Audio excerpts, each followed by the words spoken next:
కుంభరాశి వాళ్లకు ఈ వారం అనుకూలంగా ఉంటుంది. కుటుంబ సభ్యులతో కలిసి ప్రయాణాలు చేస్తుంటారు. ఆధ్యాత్మిక దైవ చింతన కార్యక్రమాల్లో పాల్గొంటుంటారు. ఆరోగ్యాలు బాగుంటాయి. సహోద్యోగుల మధ్య చిన్న చిన్న అభిప్రాయ భేదాలు ఏర్పడేటటువంటి సూచనలు కనిపిస్తున్నాయి. ఆత్మీయులు ఇచ్చేటటువంటి సలహాలు సూచనలు పాటించే ప్రయత్నం చేస్తుండాలి. వాహన సంబంధమైనటువంటి మరమ్మతుల విషయంలో అనవసరమైనటువంటి ఖర్చులు చేయకూడదు. అలాగే నూతనమైనటువంటి పనులు ప్రారంభించేందుకు ప్రయత్నాలు చేస్తుంటారు. మీరు చేయవలసిన ఎన్నో పనులు అలా కొన్ని రకాల ఆటంకాలతో నిలిచిపోతుంటాయి. ఆ విధమైనటువంటి పెండింగ్లో ఉన్నటువంటి పనులను చేపడుతూ ఉండాలి.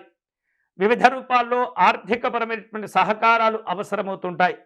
పిల్లల యొక్క చదువుల విషయంలో ఏమాత్రం కూడా ఆందోళన చెందనవసరం లేదు. అంతా యోగదాయకంగా ఉంటుంది. భూ సంబంధమైనటువంటి లావాదేవీల విషయంలో ఏమాత్రం కూడా నిర్లక్ష్యంగా ఉండదు. ఏమరపాటు తరం పనికిరాదు. అలాగే పట్టుదలతో వ్యవహరించటం వలన సమస్యలను అధిగమించుకోగలుగుతారు. ప్రయాణాలు లబ్ధి చేకూరుస్తూ ఉంటాయి. పెద్దవారి యొక్క సలహాలు మేలు చేస్తుంటాయి. ఆరోగ్య విషయాల్లో అనుకూలంగా ఉంటుంది. వివిధ రూపాల్లో మీకు రావాల్సిన బాకీలను వసూలు చేసుకునే ప్రయత్నాలు చేస్తుంటారు.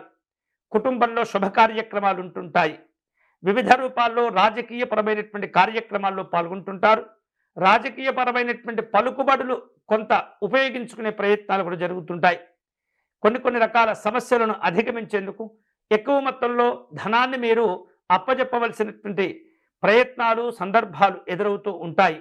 అన్ని రకాల జాగ్రత్తలు తీసుకోవటం మంచిది. ఈ వారం శుభకరమైనటువంటి ఫలితాలు పొందేందుకై దత్తాత్రేయ స్వామి వారిని పూజించటం ఆరాధించటం మంచిది. వీలైతే కనుక దత్తాత్రేయ స్వామి వారి యొక్క సిద్ధమంగళ స్తోత్రమును పారాయణం చేసేటటువంటి ప్రయత్నం చేయండి.